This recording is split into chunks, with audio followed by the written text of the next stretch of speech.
사도행전 4장 23절에서 37절까지 말씀을 교독합니다.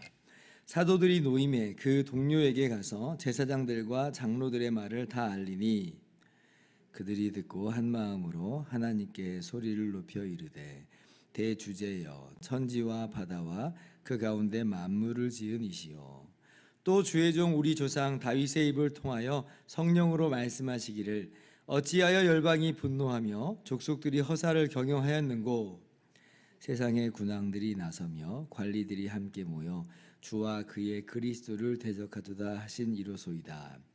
과연 헤롯과 본디오 빌라도는 이방인과 이스라엘 백성과 합세하여 하나님께서 기름 부으신 거룩한 종 예수를 거슬러 하나님의 권능과 뜻대로 이루려고 예정하신 그것을 행하려고 이 성에 모였나이다.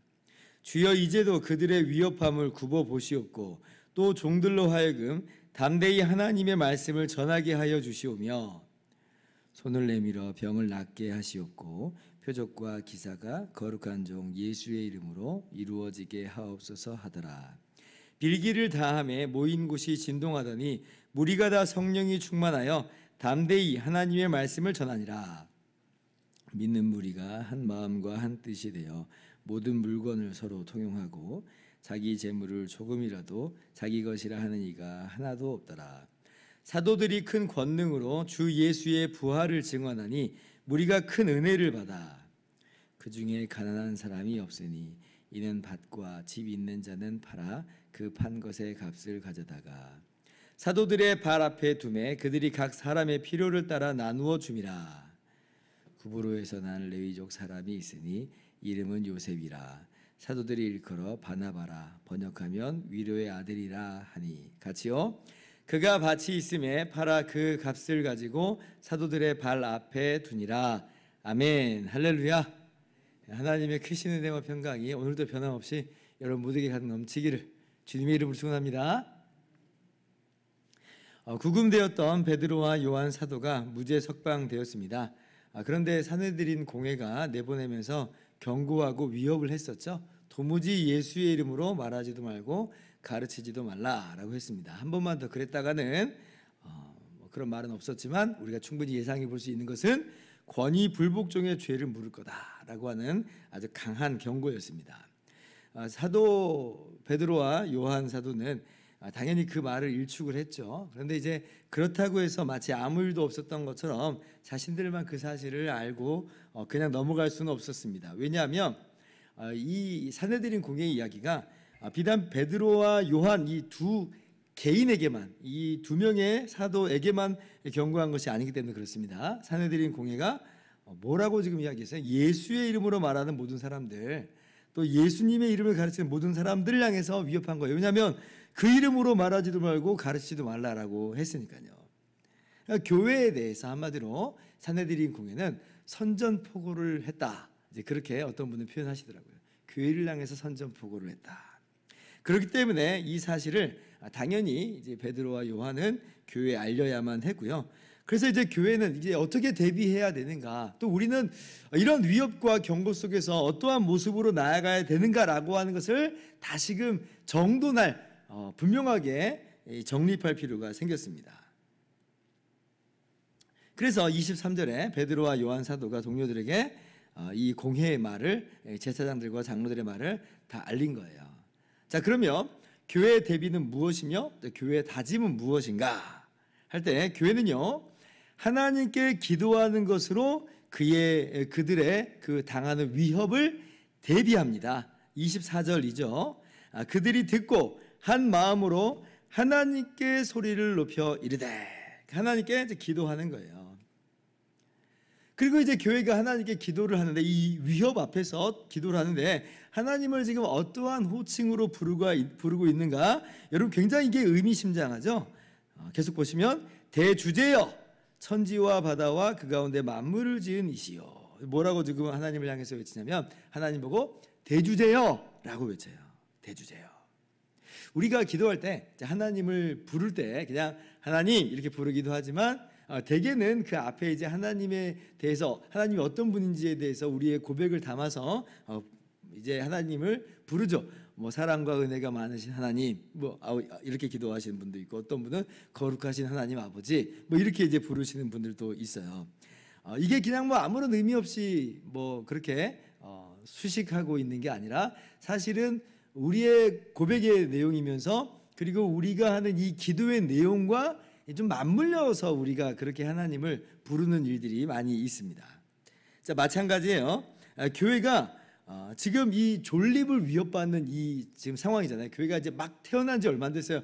교회가 시작된 지 얼마 안 됐는데 지금 시작된 지 얼마 안 되자마자 지금 물리적인 폭력이 들어온 거거든요. 위협이 다가왔어요. 교회의 존립이 위협당하는 그런 상황인 것입니다. 그때 그러면 교회는 하나님을 어떠한 하나님으로 부르느냐라고 할 때 대주제여라고 부르요. 대주제여.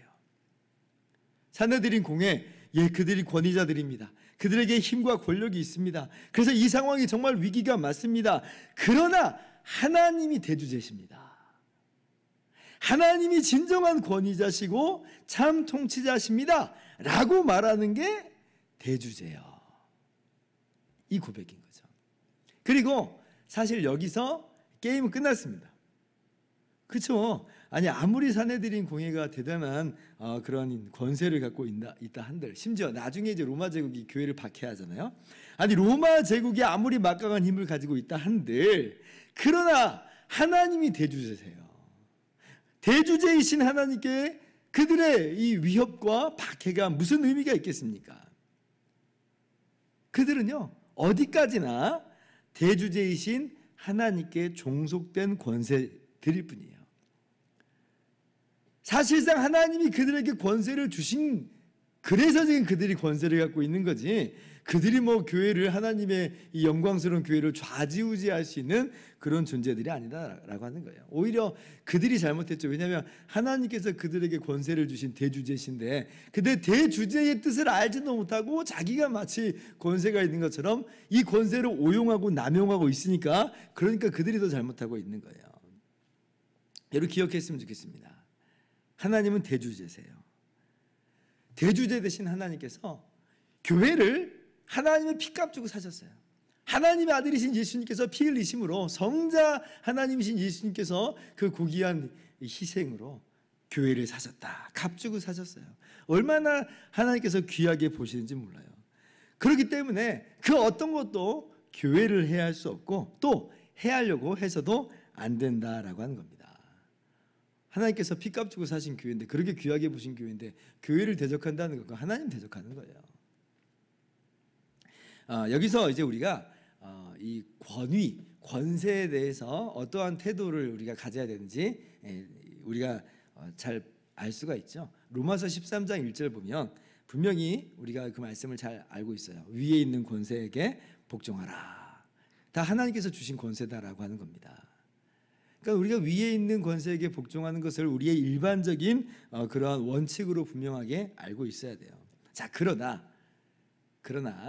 그 위에 있는 이 권세들, 이 위에 있는 권세들이 사실은 어떤 권세에 복종하고 있는 거예요? 대주제이신 하나님의 권세하에 있는 겁니다. 그래서 오늘 이 사건처럼 지금 위에 있는 권세자들이, 사내들인 공회가 예를 들면 하나님의 뜻, 하나님의 말씀을 거스릴 때는, 하나님의 법을 거스릴 때는 우리는 누구의 권세에 더 복종한 사람들이에요? 세상의 권세에 우리가 일반적으로 복종하는 게 원칙이지만, 그들이 하나님의 권세에 오히려 반역하고 나설 때는, 불복종하고 나설 때는 우리는 하나님의 법을 따르는 사람들이다 라고 하는 것이에요. 그래서 우리가 하나님의 권세에 복종하는 것으로 위에 있는 권세에게 복종한다라고 하는 그런 우리의 위의 권위에 대한 우리의 마땅한 모습을 바르게 정립할 수 있어야 됩니다. 그래서 지금 교회가 당국자들이 그렇게 말한다고 해서 우리가 아이고 어쩔 수 없네, 권세자들이 그렇게 하라고 하니까 그렇게 해야 되네 라고 하는 게 아니라, 오히려 이들의 다짐은 뭐예요? 이들의 기도 속에서 나오고 있죠. 29절 말씀 같이 한번 읽어봅시다. 시작. 주여 이제도 그들의 위협함을 굽어보시옵고 또 종들로 하여금 담대히 하나님의 말씀을 전하게 하여 주시오며. 지금 하나님 위협이 있는데 지금 말씀을 전해야 되나요? 말아야 되나요? 이렇게 지금 기도하고 있지 않죠? 너무나 당연하게 이야기하고 있어요. 하나님의 말씀을 전하는 것은 이건 불변이라는 거예요. 이것은 하나님께서 우리에게 맡겨주시는 사명이다. 우리 하나님의 말씀에 순종함으로 우리는 하나님 말씀을 전할 것입니다 라고 지금 이야기를 하고 있는 거예요. 그런데 위협함이 있으니 하나님께 어떻게 기도합니까? 주여 담대하게 위축되지 않고 복음을 전할 수 있는 우리 모두가 되게 하여 주시옵소서. 그렇게 하나님의 도우심을 이제 구하고 있는 것입니다. 그러니까 31절에 보니까 이제 모인 곳이 진동했다 그러죠. 모인 곳이 진동했다. 하나님께서 뭐 한 거예요? 오케이 사인 내린 거죠. 오케이. 그러니까 너희들의 다짐이 맞아요. 그러니까 교회가 이 세상의 권세의 법을 따르는 게 아니라 하나님의 권세를 우리가 더 믿고 따르는 사람들입니다 라는 이 고백에 대해서 하나님이 오케이 잘하고 있는 거야 라고 이야기한 거예요. 먼저, 그죠? 그리고 담대하게 복음 증거하게 해달라고 했으니까 그것도 오케이 담대하게 하겠어 라고 하나님께서 응답을 하신 것입니다. 그러니까 이제 어떻게 돼요? 교회가 다 성령이 충만하여 담대히 하나님의 말씀을 전했다 그렇게 이야기를 하죠. 초대교부, 유명한 초대교부인 크리소스톰은 이 부분을 이렇게 말을 합니다. 모인 곳이 진동함으로 그들이 흔들리지 않게 됐다. 재밌죠? 모인 곳이 진동함으로 그들은 흔들리지 않게 됐다. 그래요. 하나님께서 교회의 기도를 들으셔서 이 위협이 얼마나 그들 마음 가운데도 사실은 정말 두근두근한 그런 내용이겠어요.